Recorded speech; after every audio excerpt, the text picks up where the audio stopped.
Shalom jemaat sekalian, kita bersyukur karena hari ini kita boleh bersama-sama kembali melanjutkan pembahasan Katekismus Heidelberg. Sudah sampai pada minggu yang ke-24, sudah separuh kita sudah jalani tahun ini berarti ya. Kita bersyukur karena setiap kali minggu itu kita ditambah-tambahkan pemahaman yang terus-menerus baru.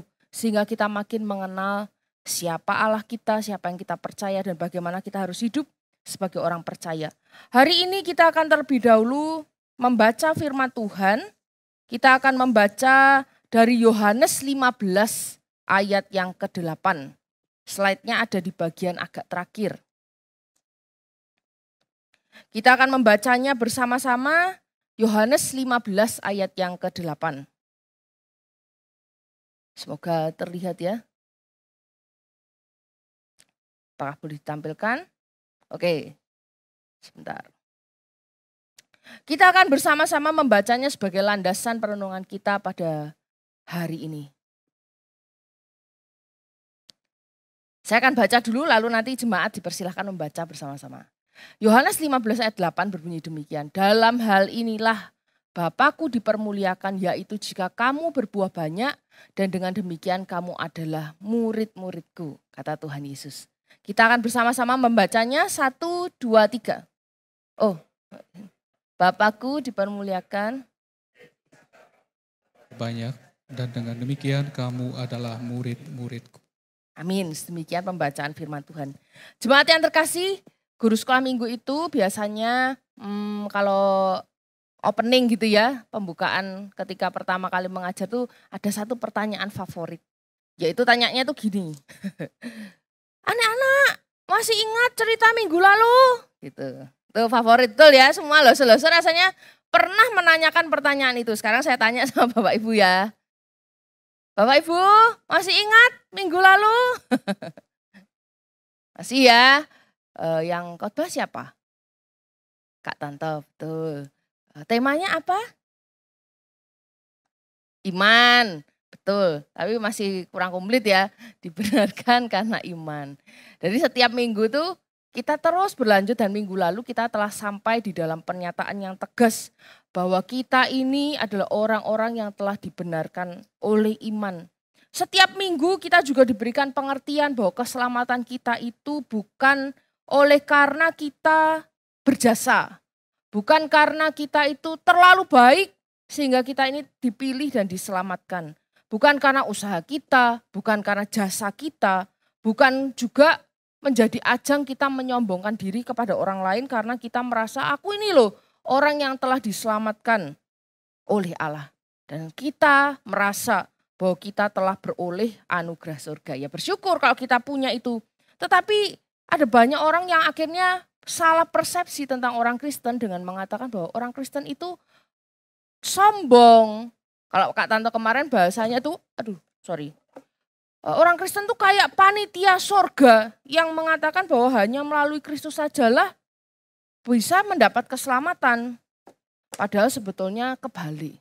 Justru kita-kita ini adalah orang-orang yang bersyukur.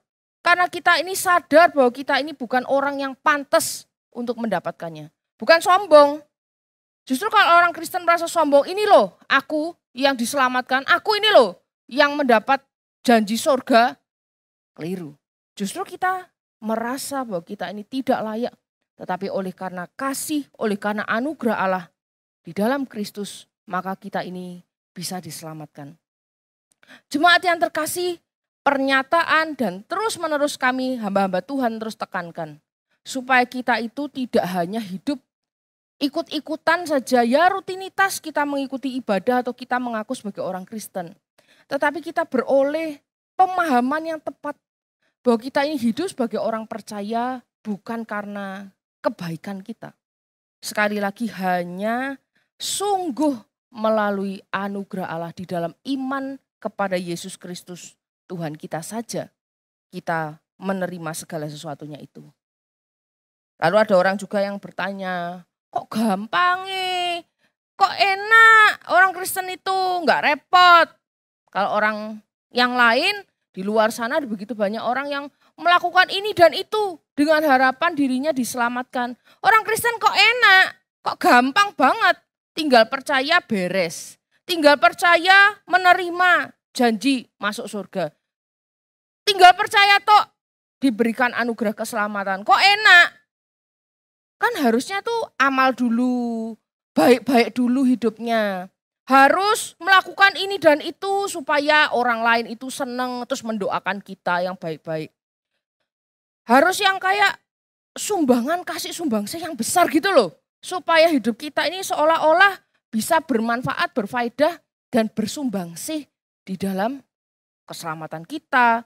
Ya paling enggak kalau misalnya Tuhan Yesus kasih 99 aku ada andil 1% lah gitu loh. Tetapi ternyata di dalam firman Tuhan dinyatakan bahwa tidaklah demikian. Kita ini hanya beroleh keselamatan full 100% karena anugerah Tuhan. Sedangkan ada orang lain di dalam Alkitab sebelum Tuhan Yesus itu dengan tegas menyatakan bahwa kita ini diselamatkan oleh karena anugerah. Paulus menekankan kembali melalui karya Kristus. Maka ada banyak orang yang merasa hukum Taurat itu loh yang paling utama. Bapak Ibu ingat ya hukum Taurat itu apa? Nomor 1, jangan ada padamu Allah lain di hadapanku dan seterusnya sampai jangan mengingini milik sesamamu manusia. Seperti ini. Siapa yang bisa melakukan ke-10 hukum itu dengan sempurna? Pertanyaannya. Siapa? Jangan membunuh, mungkin kita Isa ya. Bapak Ibu ada yang membunuh? Kayaknya saya belum pernah dengar jemaat kita ada yang membunuh ya. Membunuh semut, membunuh tikus gitu paling ya, membunuh nyamuk paling gitu. Tapi membunuh sesama, oh enggak, puji Tuhan. Mencuri, mungkin jarang lah ya mencuri ya. Mungkin ada mencuri apalah, mungkin mencuri uang maminya kalau anak-anak ya, mencuri di dompet papanya, diambil buat jajan atau apa. Hal-hal yang seolah-olah itu gak terlalu besar ya, gak terlalu masalah. Mungkin kalau ngomong soal berdusta ya kecil-kecil lah, sedikit-sedikit. Tapi ingatkah kita bahwa ketika kita itu mau berandil di dalam kita ini bisa masuk kerajaan surga, kita itu enggak boleh, sedikit-sedikit itu juga enggak boleh. Mau yang kelihatannya ringan-ringan itu juga enggak boleh. Karena hal itu berarti kita sudah tidak layak di hadapan Tuhan. Dari seluruh hukum Taurat, kita tidak ada seorang pun yang bisa dengan sempurna mengerjakan segala sesuatunya. Ya andai lah ya, andai misalnya ada orang yang sanggup memenuhi semua itu. Bisa melakukan dengan baik, dengan semuanya, dengan komplit 10 hukum atau dengan segala tata aturan yang ada. Tetapi sebenarnya kita ini sudah gak layak. Kita ini sudah tercemar. Jadi kalau misalnya pelakunya itu saja sudah gak layak, apalagi perilakunya sudah jelas tidak layak. Maka Yesaya 64 ayat 6 itu ngomong begini firman Tuhan. Demikianlah kami sekalian seperti seorang najis, dan segala kesalahan kami seperti kain kotor. Kalau ibu-ibu di dapur tuh dapurnya pasti ada kain kotornya ya. Kain kotor bekasnya minyak, nanti untuk bersihin kompor, untuk bersihin wastafel yang buat cuci-cuci. Apalah pokoknya pasti ada kain. Dan biasanya kain yang kena noda-noda ini tidak mudah untuk dibersihkan, bahkan nggak bisa bersih. Lalu ada iklan deterjen ngomong, Isa dibersihin pakai ini. Tapi saya juga pernah ya, kalau saya itu nggak seneng sebenarnya baju putih. Baju putih itu ngerepotnya orang kadang-kadang. Kalau kena noda sedikit, misalnya kita makan soto, kecipratan, kena kunyit, wangel itu dibersihin ya. Kena rawon, hitam, waduh repot. Kalau apalagi guru-guru sekolah minggu enggak pernah saya ngasih mereka itu seragam putih. Soalnya apa nanti kena krayon sedikit, bekas. Kena apa sedikit, ada kotornya. Itu susah untuk dihilangkan, bahkan nggak bisa hilang. Kalau kita telah bekerja, berupaya sekeras-kerasnya, tetapi sebenarnya kita adalah kain kotor, kita tuh tidak layak. Sudah nggak pantas, sudah tidak sempurna lagi. Mau diapa-apain juga tidak sempurna. Saya ada botol minum ya. Ini kebetulan kami kemarin beberapa hari yang lalu kami dari DP3A itu Departemen Anak Sinode baru mengadakan SAL di Lombok. Dan ini salah satu ilustrasi yang dibawakan oleh pembicaranya dan saya mau ikuti hari ini ya. Jadi dia tuh bawa botol minum. Ini sek baru ya Bapak Ibu ngomong-ngomong, ini sek baru ya. Tuh masih krek gitu. Ini baru, kalau biasanya tuh minum gini dibuat ya untuk minum ya, gunanya untuk minum.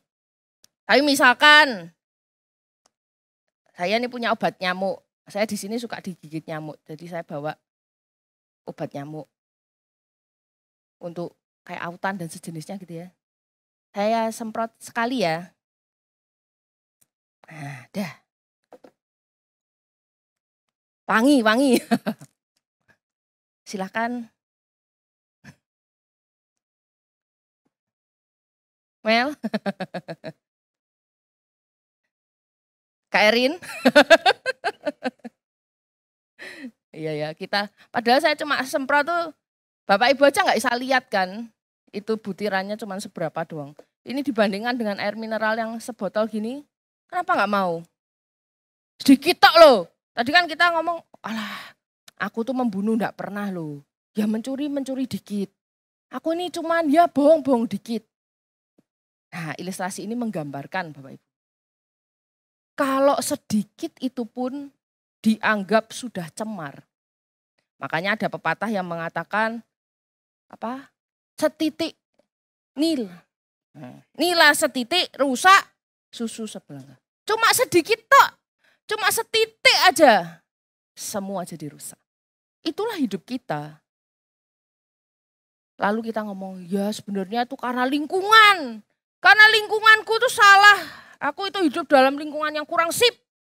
Sehingga aku itu jadi ikut-ikutan berbuat dosa. Tetapi firman Tuhan minggu lalu lagi nih, saya kutip. Bagaimana dengan bayi-bayi yang baru lahir? Apakah mereka adalah kertas putih? Apakah mereka tidak bisa berbuat dosa? Jawabannya ternyata bayi-bayi imut-imut itu bisa berbuat dosa. Saya tuh beberapa tahun yang lalu ponakan saya tinggal di kamar saya. Jadi saya tuh lihat bener nih bayi cilik ini ya. Ya ampun, apa dikit nangis. Apa dikit ngamuk, mencak-mencak gitu ya.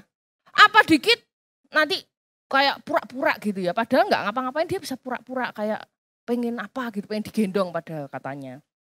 Bayi yang kecil. Tambah besar nanti tambah bisa pura-pura, tambah bisa ngomong bohong, tambah bisa nakal, tambah bisa nyakiti mama papanya, tambah bisa bertengkar, tukaran sama temennya, bisa nyontek di sekolah, bisa lakukan ini, lakukan itu. Bahkan nanti kalau sudah dewasa bisa korupsi lah, bisa melakukan tindakan-tindakan yang asusila lah dan lain sebagainya. Siapa yang ngajari mereka? Kalau saya itu cek banyak les-lesan di Kediri ini. Bahasa Inggris, les sempoa itu ya keren, bisa cepet ngitungnya dengan angka-angka yang besar.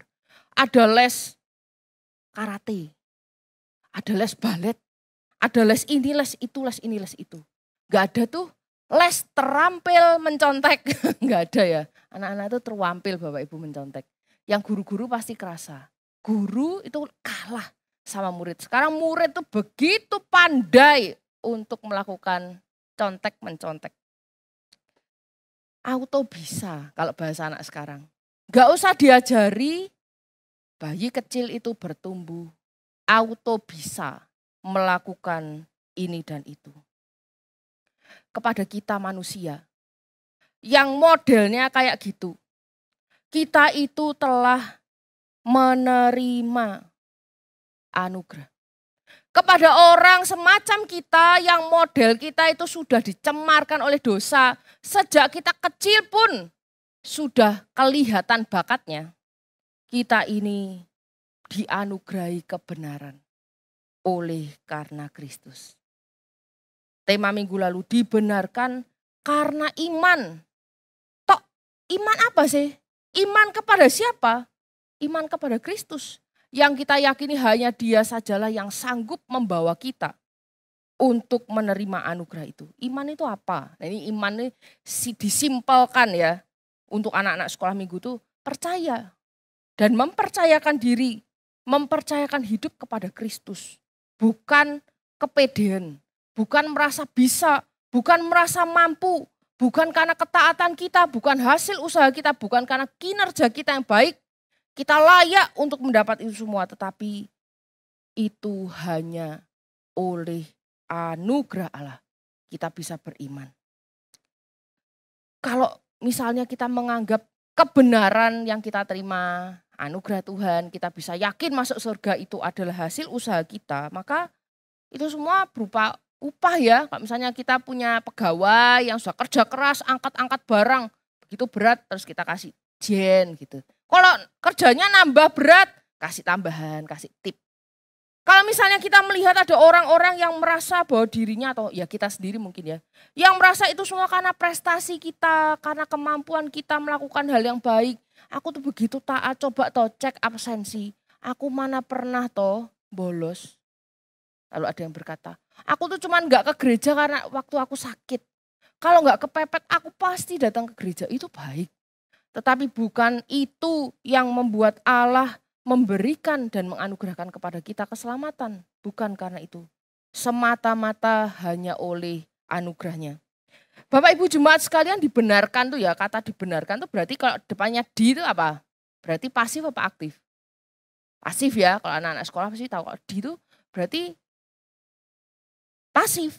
Berarti kita ini misalnya kita dibenarkan, artinya kita ini diam, ada pribadi lain yang membenarkan kita. Dan Kristus itu membenarkan kita seolah-olah kita itu enggak berdosa. Seolah-olah Kristus itu sudah menanggung segala sesuatunya dan membiarkan kita itu mendapatkan semua kemuliaannya. Kok enak ya kita ini ya, itu kita bersyukur ya, patut bersyukur. Sungguh kita patut bersyukur karena kita ini adalah orang-orang yang kalau kita bisa ngomong itu hoki, beruntung. Karena kita dipilih dan diselamatkan. Lalu bagaimana kita harus hidup Bapak Ibu, jemaat sekalian? Ketika kita sadar bahwa hidup kita semua di dalam bagian hidup kita ini secara khusus keselamatan yang Tuhan telah anugerahkan. Itu adalah anugerah yang kita tidak layak terima. Lalu kita hidupnya harus bagaimana? Apakah kita hidup ya wis ya gini-gini aja lah. Ya suka-sukaku. Sekarang udah bebas kan, kita mau ngapain aja Tuhan tidak pernah lepaskan tuh tanganku. Aku mau melakukan segala kejahatan, Tuhan ampuni segala dosaku. Gampang, hidupku enak kok. Salah. Kalau kita beranggapan bahwa keselamatan yang Tuhan berikan kepada kita itu membuat kita sak karpe dewek. Apabila kita merasa bahwa anugerah Tuhan, pengampunan dari Tuhan itu nanti kita dosa diampuni lagi, dosa lagi diampuni lagi, tambah jeru tambah diampuni, tambah jahat tambah diberikan pengampunan yang lebih besar. Wah, kita sedang menganggap murah anugerah Tuhan. Kita sedang menganggap Tuhan itu pribadi yang bisa dibodoh-bodohi sama kita. Jemaat yang terkasih, Tuhan ingin supaya hidup kita itu berbuah. Sebagai orang yang telah menerima anugerah Allah, kita telah hidup di dalam Kristus dan kita itu hidupnya harus melekat. Ini sebenarnya khotbah sudah pernah dikhotbahkan beberapa bulan yang lalu. Bahwa kita itu sebagai orang percaya hidupnya harus melekat sebagai carang, sebagai dahan, sebagai ranting. Kita harus melekat kepada pokok pohon. Tidak bisa apabila kita itu dilepas atau dipatahkan atau dipisahkan dari pokok atau pohon utama itu. Apabila kita sebagai orang percaya melekat kepada Kristus, firman Tuhan itu mengatakan begini ya, Yohanes 15 itu. Melekat kepada Kristus, melekat kepadanya, itu akan menjadikan hidup kita itu berbuah.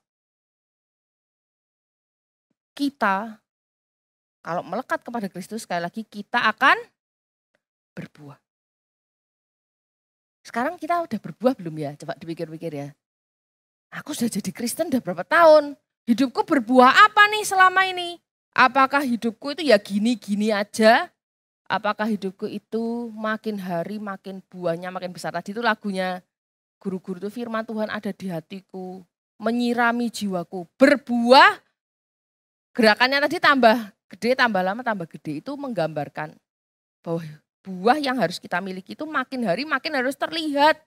Makin hari kita harus menunjukkan bahwa kita ini melakukan atau berbuah yang lebat bagi Kristus. Yang lekat dengan Kristus, maka dia pasti akan berbuah. Judulnya itu memang rodok belibet. Orang kalau saya kasih tahu judulnya tidak bisa tidak berbuah, maksudnya apa? Tidak bisa kalau enggak berbuah. Artinya pasti berbuah. Enggak bisa enggak. Pasti dan harus kita itu berbuah. Jemaat yang terkasih sebagai orang yang harus menghasilkan buah. Dan kalau misal enggak berbuah itu ada yang salah dengan hidup kita atau something wrong, nah kita harus pikir-pikir nih bagaimana kita bisa menghasilkan buah. Saya bagi jadi dua ya. Yang pertama itu nanti buah apa yang kita akan hasilkan ketika kita sudah melekat kepada Kristus. Bagaimana kita bisa menghasilkan buah dari kita melekat kepada Kristus. Yang pertama itu kita relasinya dengan Allah. Pasti ada buahnya. Ketika kita percaya kepada Kristus, relasi kita dengan Allah itu pasti lain. Kalau dulu malas berdoa, dulu malas membaca firman, dulu itu mungkin beribadah muales kalau enggak diiming-iming. Ada games loh, kayak misalnya KW kapan hari, seru ya gamesnya ibu-ibu ya. Kalau yang ingat tuh ada hadiahnya, ada acara ini dan itu yang menarik.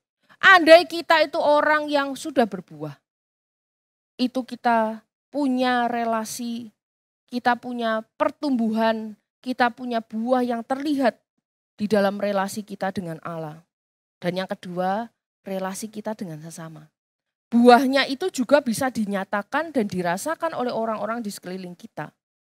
Saat kita ingat bahwa kita ini diciptakan untuk memuliakan Allah, kita itu enggak cuman satu arah loh ya. Kita itu ke atas dan juga ke samping. Jadi enggak ada nih orang Kristen yang ngomong, oh pokoknya aku sama Tuhan yang tahu, kamu enggak perlu tahu, enggak bisa. Kita harus menunjukkan kepada orang lain. Ini ya, yang pertama buah pertobatan kita dengan Allah. Pertobatan ini hanya bisa dihasilkan oleh orang-orang yang telah melekat kepada Kristus. Hidupnya telah diubah, telah dilahirbarukan. Kita ini telah dimampukan untuk menghasilkan buah. Ketika kita telah menghasilkan buah pertobatan sebagai wujud bukti bahwa kita ini telah di dalam Kristus. Salah satu indikasi yang paling dasar bahwa kita telah menerima anugerah Allah adalah pertobatan. Akan menjadi aneh apabila ada orang berkata, aku orang Kristen, tapi tidak pernah bertobat. Hidupnya tidak pernah berubah, tidak pernah bertumbuh makin baik, tapi ya gitu-gitu aja. Tambah makin buruk, makin gampang kepengaruh sama yang lain. Wah itu salah, kayaknya ada yang salah ya. Kalau orang yang telah di dalam Kristus, telah menyadari dia menerima anugerah Tuhan, pasti ada pertobatan. Gimana enggak Bapak Ibu, kita ini sudah diberikan anugerah demikian besar. Kita siapa sih? Kita kebagusan apa sih? Misalnya, wah Pak Novian ini dokter spesialis saraf di Kediri. Cuma dikit orang spesialis saraf di Kediri dokternya. Wah maka dia diselamatkan. Wah Kak Yerlina punya pabrik beras misalnya. Wah diselamatkan karena punya pabrik beras yang mencukupkan kebutuhan orang Kediri akan beras. Cik Suwe punya toko kain. Wah diselamatkan karena tokonya gede misalnya. Kenat karena ganteng. Apakah gitu? Tidak. Bukan karena itu semua, tapi karena anugerah Allah. Maka kalau kita sadar bukan karena kebaikan kita, bukan karena kemampuan kita, bukan karena segala sesuatu yang kita punya, maka pertobatan itu sesuatu yang lumrah kita lakukan. Misalnya kita ini sudah menerima kebaikan sama orang ya. Masa kita membalas yang jahat? Saya sudah ditolong sama Imejen, terus apakah saya akan balas yang jahat? Tidak mungkin toh. Kita pasti akan memikirkan bagaimana saya akan membalas kebaikannya. Bagaimana saya bisa lebih bahkan melakukan yang terbaik untuk orang yang telah menolong saya. Bukankah gitu? Maka kepada Allah, mari kita juga mau melakukan yang terbaik. Melakukan di dalam hidup kita ini menghasilkan buah yang baik. Dan yang dasar adalah pertobatan. Yang kedua, jemaat yang terkasih kita harus belajar dari Tuhan Yesus. Tuhan Yesus itu adalah teladan yang sempurna di dalam pelayanannya. Dia melakukan segala sesuatu. Dia menunjukkan kepada kita bagaimana orang itu kalau hidupnya itu harus memuliakan Allah. Sesuai dengan format awal bagaimana manusia itu diciptakan untuk memuliakan Dia. Saking manusia sudah rusak. Nah, maka kita sekarang sudah diformat ulang, sudah diubahkan supaya kita ini menjadi orang yang baru, pribadi yang kembali dimampukan dan dilayakkan oleh Roh Kudus. Supaya kita bisa menghasilkan buah yang kita biasa sebut buah roh. Masih ingat ya, ada 9 macam yang disebutkan di dalam Alkitab. Ada kasih, ada sukacita, damai sejahtera, kesabaran, kemurahan, kebaikan, kesetiaan, kelemah lembutan, dan penguasaan diri. Kita gampang mengingatnya. Tetapi apakah hidup kita itu berbuah yang demikian? Jemaat yang terkasih.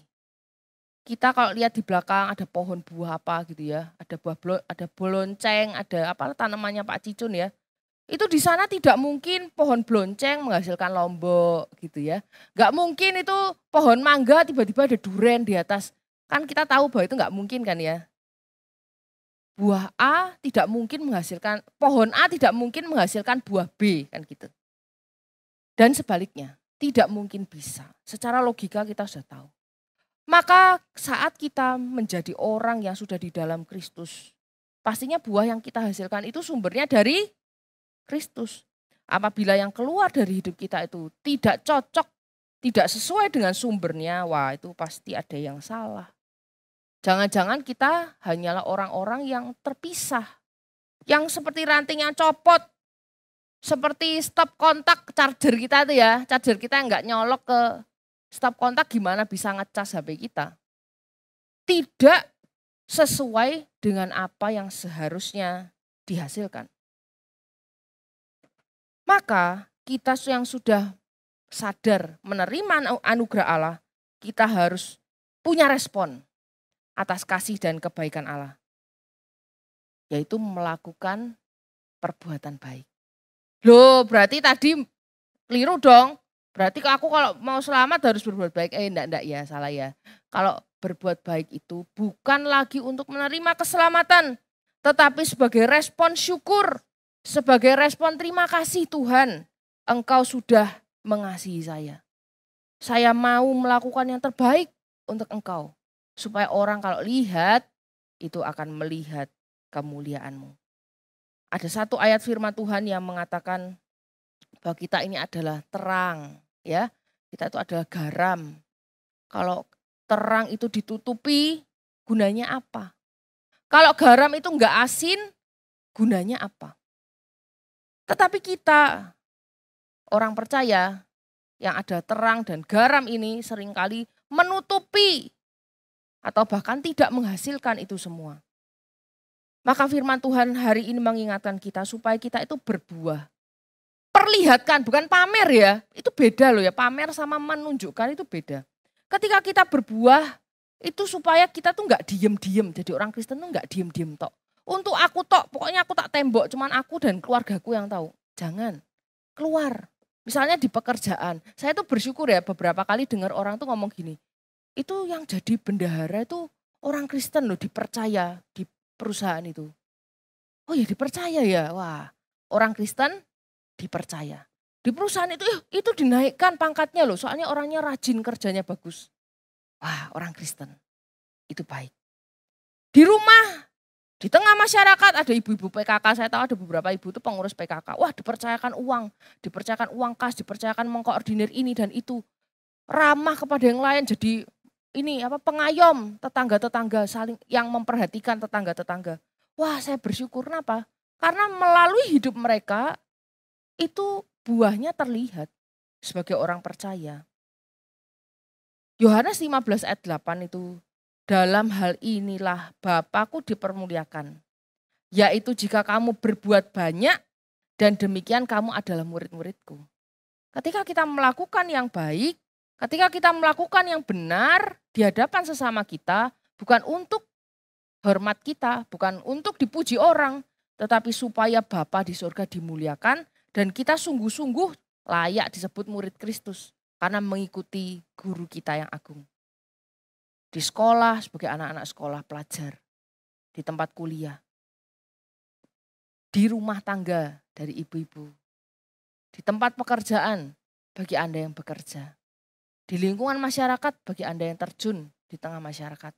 Dan dimanapun kita berada, mari kita boleh menjadi terang yang menerangi kegelapan. Menjadi garam yang mencegah kebusukan.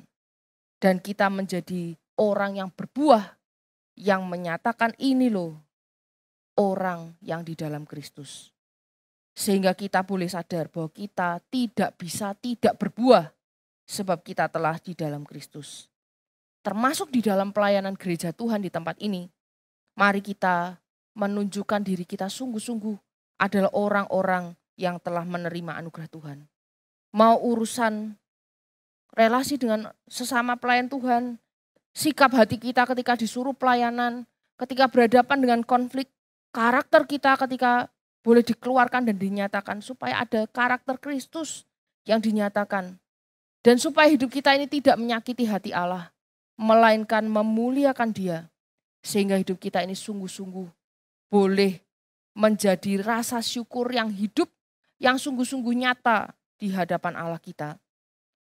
Kebaikan kita, saya highlight ya, bukan lagi untuk membuat kita diselamatkan. Bukan lagi untuk nyogok Tuhan supaya kita diberikan anugerah keselamatan. Tetapi kita punya tujuan yang jelas. Kita mau berterima kasih, bersyukur. Dan kita mau memuliakan Allah kita yang telah mengasihi sedemikian rupa. Siapa di antara kita yang tidak merasakan kasih Allah? Kristus bahkan telah mati di kayu salib untuk menggantikan kita. Kristus telah menyerahkan kebenarannya sehingga kita boleh dibenarkan. Maka kita sungguh harus bersyukur dan kita akan baca. Saya tidak bisa tidak berbuah. Gitu ya, sama-sama ya. 1, 2, 3. Saya tidak bisa tidak berbuah. Harus berbuah. 1, 2, 3. Harus berbuah. Oke ya, kita sama-sama akan hidup sepulang dari tempat ini. Enggak balik lagi ya, santai aja lah. Jadi orang Kristen enak. Bukan itu. Mari berbuah, tunjukkan kebaikan kita kepada banyak orang. Sehingga nama Tuhan boleh dimuliakan. Saya akan merangkum ini semua dengan membaca pertanyaan katekismus Heidelberg supaya kita ingat ya. Saya akan bacakan pertanyaan 62. Tetapi apa sebabnya perbuatan baik kita tidak dapat menjadi kebenaran kita di hadapan Allah, biarpun hanya sebagian saja? Karena kebenaran yang dapat bertahan di hadapan pengadilan Allah harus sungguh-sungguh sempurna dan dalam segala hal harus sesuai dengan hukum Allah. Dan karena perbuatan kita yang terbaik pun dalam hidup ini tidak sempurna dan tercemar oleh karena dosa. Mari kita ingatkan hal ini. Pertanyaan berikutnya nomor 63. Adakah perbuatan baik kita tidak menghasilkan ganjaran padahal Allah hendak memberi ganjaran baik dalam hidup kita sekarang ini maupun dalam hidup yang akan datang? Ganjaran itu terjadi bukan berdasarkan amal, melainkan berdasarkan rahmat saja. Hanya berdasarkan rahmat saja, bukan karena amal dan menjadi upah, bukan. Anugerah saja. Pertanyaan terakhir, akan tetapi tidakkah ajaran ini menjadikan manusia tidak peduli dan fasik? Tidak, karena barang siapa yang telah menjadi anggota tubuh Kristus oleh iman yang sungguh-sungguh tidak dapat tidak menghasilkan buah berupa perbuatan baik yang timbul dari rasa syukur kepada Allah. Kiranya Tuhan menolong kita supaya hidup kita terus berbuah dan membawa kemuliaan bagi namanya. Kita berdoa.